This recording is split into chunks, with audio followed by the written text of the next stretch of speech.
10년 뒤에는 AI를 사용하지 못하는 사람은 일을 할 수가 없다 라고 하는 건 이미 기정사실이 된 것 같습니다. 만약 AI라고 했는데 떠오르는 게 로봇 얼굴이다 하시는 분은 AI가 뭔지 모른다고 봐도 무방합니다. 오늘 영상에서는 AI가 무엇이며 관련된 용어들을 깔끔하게 한판 정리해 볼 거고요. 이것들만 다 이해해도 여러분들의 관점을 살려서 AI 시대를 잘 헤쳐나가실 수 있을 겁니다.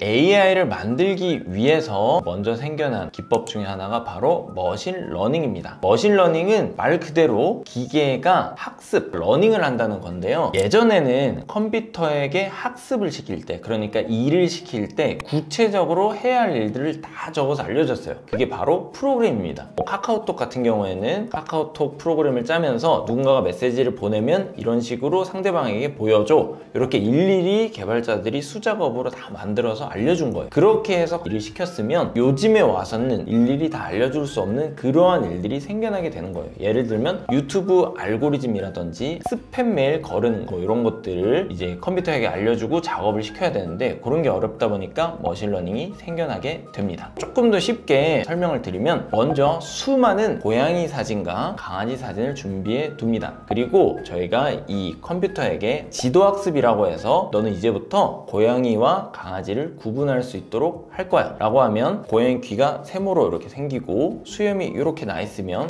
요건 고양이야 라고 하면서 고양이들에 대한 대표적인 사진 같은 걸 주고 요건 고양이야, 요건 강아지야, 이렇게 해서 학습을 시킵니다. 이렇게 지도학습이라고 하는 게 있고 다른 거로는 비지도학습이라는 게 있는데요. 비지도학습은 주로 정답이 없는 경우, 예시가 없는 경우에 많이 사용을 합니다. 예를 들어서 스팸 처리하는 거, 이런 것들이 많이 있는데 예전에는 스팸은 그냥 제목에 광고 이렇게 붙어 있는 것들이 스팸이었어요. 이런 건 처리하기 쉽죠. 그냥 광고 있는 것들은 인공지능에게 학습시켜서 광고 뭐 대괄호 이런 거는 다 스팸이야 이렇게 알려주면 되는데 어느 날 김미영 팀장님이 나타나십니다. 이건 광고 이런 표시도 없기 때문에 학습하기 어렵겠죠. 그러면 스팸의 이런 기법들이 맨날 발전하는데 사람이 매번 막 김미영 팀장도 사실 스팸이었어, 이 사람도 보이스피싱에 이렇게 알려주기가 어려우니까 이런 일들을 그냥 컴퓨터야 너가 알아서 이 데이터 쭉 줄 테니까 매일 수억 개를 보고 스팸을 한번 걸러내봐, 이렇게 하는 게 바로 비지도 학습입니다. 그래서 지도 학습이 조금 더 효과가 좋긴 한데 현실적으로는 비지도 학습을 해야 되는 경우들이 굉장히 많이 있습니다. 상식적으로 생각을 해보면 비지도 학습을 하려면 시간이 왠지 오래 걸릴 것 같지 않나요? 왜냐면 수억 개의 메일 컴퓨터가 일일이 다 읽어보면서 스팸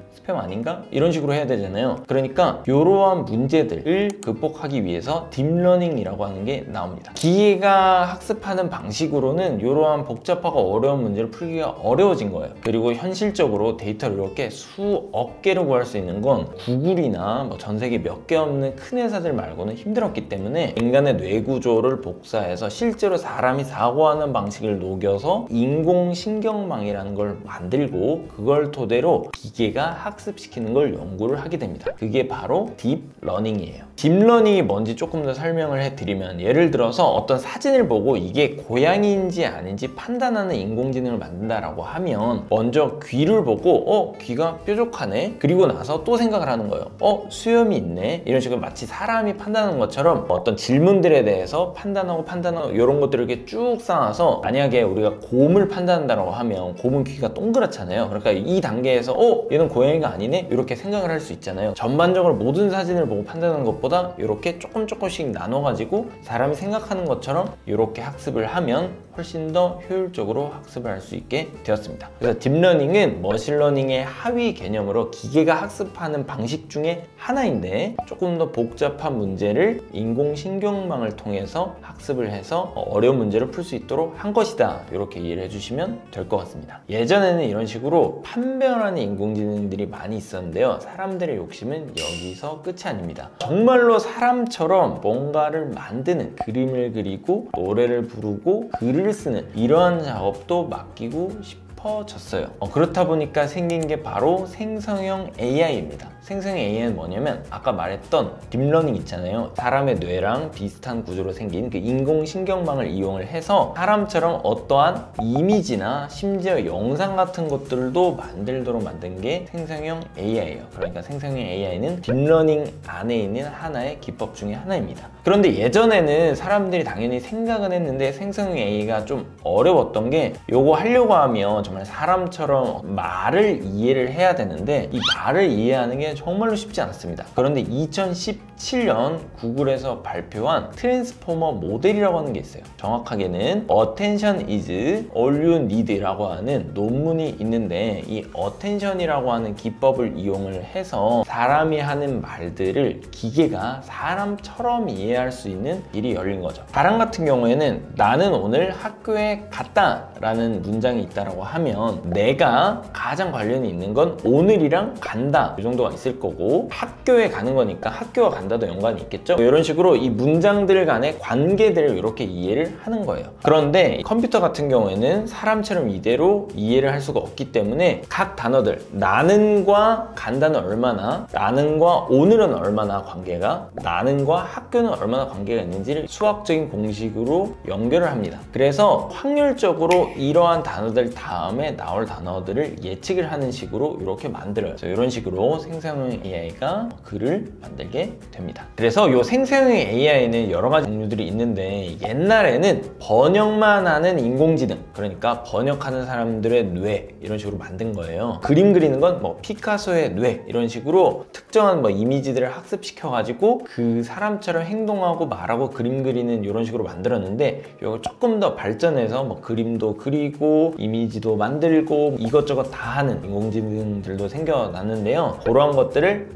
멀티모달이라고 합니다. 이 멀티모달의 대표 주제가 바로 챗GPT예요. 그리고 또 다른 인공지능 종류 한두 개만 더 소개시켜 드릴게요. 먼저 회귀입니다. 회귀 모델을 쓰는 경우는 주식처럼 주식은 보통 오르거나 내리거나 그대로 있거나 특정한 값으로 정리가 되잖아요. 그런 식으로 정리가 되는 값들을 예측할 때 회귀 모델을 씁니다. 그래서 어떤 사람의 생존율 같은 거 판단할 때도 많이 쓰는 게 바로 회귀 모델, 회귀 AI입니다. 자, 그리고 강화 AI라고 하는 게 있는데요. 수없이 반복을 하면서 자기가 좀 유리한 방법들을 깨닫는 그런 것들을 강화 AI라고 하는데요. 여러분들 많이 아시는 알파고 같은 게 강화 AI입니다. AI 개발자는 크게 보면 두 가지로 나눠져 있습니다. 모델을 개발하는 사람과 서비스를 개발하는 사람 이렇게 두 가지 있다 이해를 해주시면 되는데요. AI 모델은 쉽게 얘기하면 사람의 뇌라고 생각을 해주시면 돼요. 사람의 뇌를 만들려면 어렸을 때부터 이것저것 배워서 이렇게 되는 거잖아요. 마찬가지로 뭐 피카소의 뇌 아니면 워렌 버핏의 뇌 이렇게 내 목적에 따라서 뇌를 만드는 친구들을 모델